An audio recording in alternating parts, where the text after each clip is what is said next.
ఓం శ్రీ గణేశాయ నమః. ఓం శ్రీ మహాసరస్వత్యై నమః. ఓం శ్రీ సీతారామాభ్యో నమః.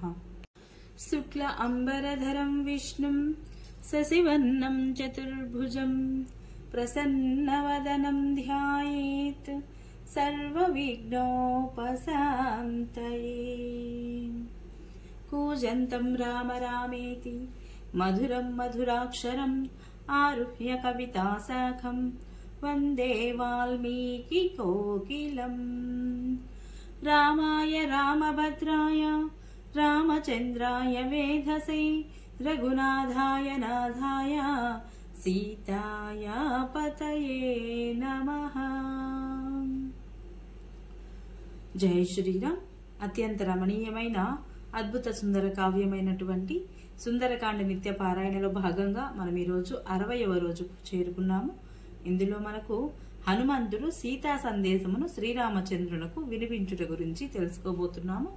చాలా బాగుంటుంది, చివరి వరకు స్కిప్ చేయకుండా చూడండి. జై శ్రీరామ్.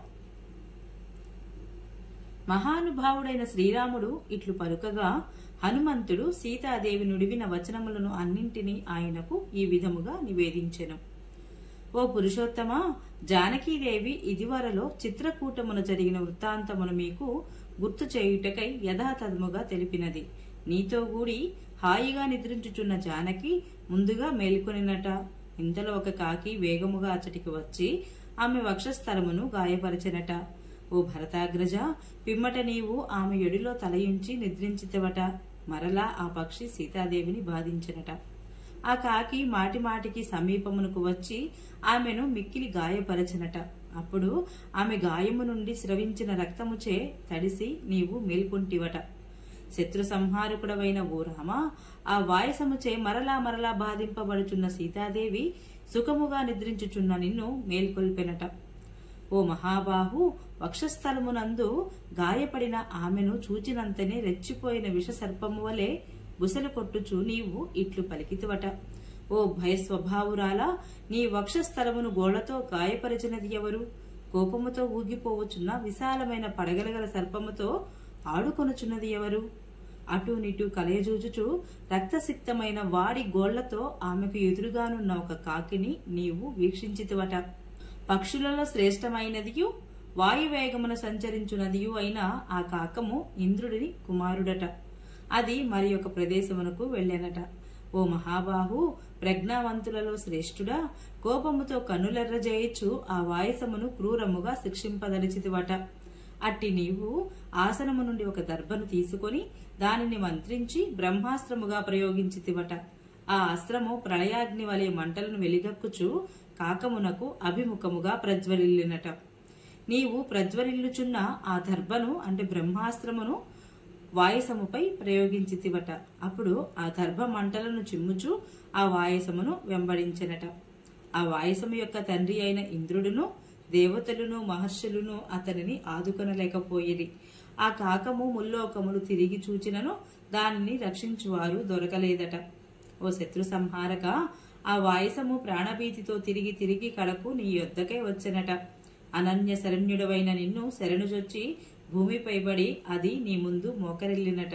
కాకుస్థుడవైన ఓ రఘురామ, ఆ కాకము వధింపదగినదే అయినప్పటికీ కనికిరమతో దానిని నీవు రక్షించితివట. అమోఘమైన ఆ బ్రహ్మాస్త్రము వ్యర్థము చేయుట అశక్యమని భావించి నీవు ఆ కాకము యొక్క కుడి కంటిని తొలగించితివట. ఓ రామా, ఆ వాయసము నీకును దశరథ మహారాజునకు నమస్కరించి నీ యొద్ద సెలవు గైకొని తన నివాసమునకు చేరెనట. సీతాదేవి ఇంకను ఇట్లు పలికెను. అస్త్రవిద్యా కోవిదులలో శ్రేష్ఠుడు, బలశాలి, ఉత్తమశీల సంపన్నుడు అయిన శ్రీరాముడు రాక్షసులపై అస్త్రములను ఏలా ప్రయోగించుటలేదు? నాగులు గాని, గంధర్వులు గాని, అసురులు కాని, దేవగణములు గాని వీరందరూ కలిసి గాని రణరంగమున శ్రీరామునికి ఎదిరించి నిలబడుటకు సమర్థులు కారు గదా. మహాపరాక్రమశాలి అయిన శ్రీరామునకు నా విషయమున కొంచెమైనను కనికరమున్నచో వెంటనే వాడి అయిన బాణములతో యుద్ధమున రావణుడిని హతమునర్చవలెను అన్న అనుజ్ఞను బడసి శత్రు భయంకరుడు నరోత్తముడు రఘువంశజుడు అయిన లక్ష్మణుడైనను నన్ను రక్షించుటకు ఏల వచ్చుటలేదు. మానవోత్తములైన ఆ ఇద్దరును వాయుదేవుని వలె మహాబల సంపన్నులు, అగ్నిదేవుని వలె మహా తేజస్సాలురు, దేవతలకును అజేయులు అట్టి మహావీరులు నన్నెందుకు ఉపేక్షించుచున్నారు? అది వీర భయంకరులైన ఆ ఇరువురును విడివిడిగానైనా ఎవరికి వారు సర్వసమర్థులు కదా. వారిరువురు కలిసి ఉండియు కూడా నా విషయమున విస్మరించుటకు కారణం ఏమిటి? నా వలననే కొంచెముగానో గొప్పగానో దోషము వాటిల్లి ఉండవచ్చును, ఇందులకు సందేహము లేదు.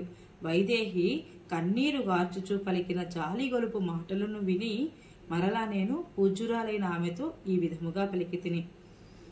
ఓ దేవి, నేను ఒట్టు పెట్టుకుని చెప్పుచున్నాను, శ్రీరాముడు నీకై శోకించుచు ఏమీయూ తోచని స్థితిలో ఉన్నాడు. అతడు దుఃఖమును మునిగి ఉండుటచే లక్ష్మణుడు కూడా పరితపించుచున్నాడు. ఎట్టకేలకు నేను నిన్ను చూడగలిగితిని. ఇది దుఃఖింపవలసిన సమయము కాదు. అమ్మా, ఆనతి కాలములో ఈ దుఃఖములన్నీ సమసిపోవును.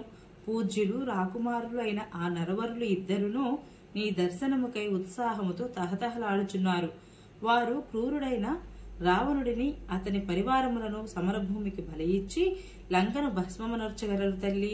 శ్రీరాముడు నిన్ను అయోధ్య నగరమునకు తీసుకువెళ్ళుట తథ్యము. పూజ్యురాలా, రాముడు వెంటనే గుర్తింపగల ఆనవాలును నాకు దయచేయుము. దానిని చూచి ఆ ప్రభువు మిక్కిలి ప్రీతి చెందును. మహాబలశాలివైన ఓ రామ, ఆమె అన్ని దిక్కులను పరికించి చూచి తన శిరోభూషణమైన అమూల్యమగు ఈ చూడామణిని తన కొంగుముడి నుండి తీసి నాకు ప్రసాదించినది. ఓ రఘురామ, నీ ఆనవాలు కొరకై ఆ దివ్యమణిని గ్రహించి పూజ్యురాలైన ఆ దేవికి సాష్టాంగముగా నమస్కరించి తిరుగు ప్రయాణమునకై త్వరపడుచుంటిని. ఉత్సాహముతో తిరుగు ప్రయాణమునకు ఉన్ముఖుడనై శరీరమును పెంచుచున్న నన్ను చూచి ఆ సీతాసాధ్వి ఇట్లు పలికెను. ఆ సీతాదేవి నేను తిరిగి వెళ్లిపోవచున్నానని దిగులు చెందెను. ఆ దీనురాలి ముఖము కన్నీటితో తడిసెను. గద్గద స్వరముతో ఆమెకు మాటలు తడబడెను. శోకాతి రేఖముతో, ఓ మహాకపి, కమలలోచనుడు మహాబాహువు అయిన శ్రీరాముడిని భుజబల సంపన్నుడుగా వాసికాంచిన వాడు అయిన నా మరిది అయిన లక్ష్మణుడిని దర్శింపనున్న నీవు ఎంతో అదృష్టవంతుడవు. సీతాదేవి నాతో ఇట్లు నుడువగా నేను ఆమెతో ఈ రీతిగా వచించి తిని. ఓ జానకీదేవి, నా వీపును అధిరోహింపుము. ఓ మహాత్మురాల, అసితేక్షణ, నిన్ను శీఘ్రముగా గొనిపోయేదను. నీ స్వామి అయిన శ్రీరామచంద్రుడిని, లక్ష్మణుడిని, సుగ్రీవుని నీవు నేడే దర్శింపగలవు. అంతటా ఆ దేవి నాతో ఇట్లనెను. ఓ వానరోత్తమ, నా ఎంతటి నేను నీ వీపుపై నెక్కుట ధర్మము కాదు. ఓ మహావీర, కాలము ప్రతికూలించుటచే పీడితనైన నేను ఇదివరలో రాక్షసుడైన రావణుడిచే తాకబడితిని. అట్టి దుస్థితిలో నిస్సహాయురాలనైన నేను ఏమి చేయగలను?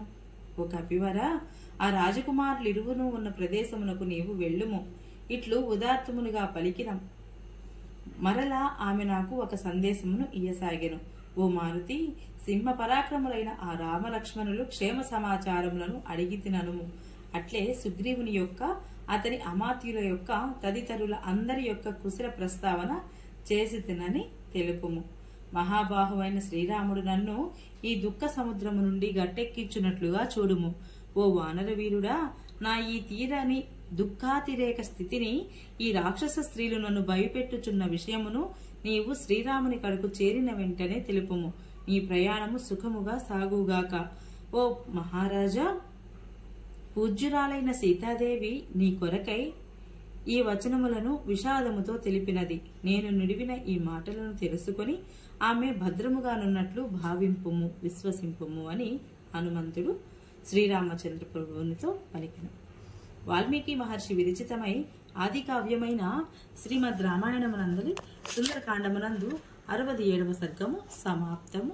జై శ్రీరామ్. అత్యంత రమణీయమైన అద్భుత సుందర కావ్యమైనటువంటి సుందరకాండ పారాయణ ఈ రోజుతో దిగ్విజయంగా పూర్తి చేసుకోవడం జరిగింది. మీ అందరి ఆదరాభిమానాలు సదా ఎప్పుడు ఎల్లవేళలా నాతోనే ఉండాలని కోరుకుంటూ శ్రీ సీతారామ లక్ష్మణ సహిత కార్యసిద్ధి హనుమానికి జై. హరే రామ రామ రామ హరే హరే, హరే కృష్ణ కృష్ణ కృష్ణ హరే హరే. జై శ్రీరామ్.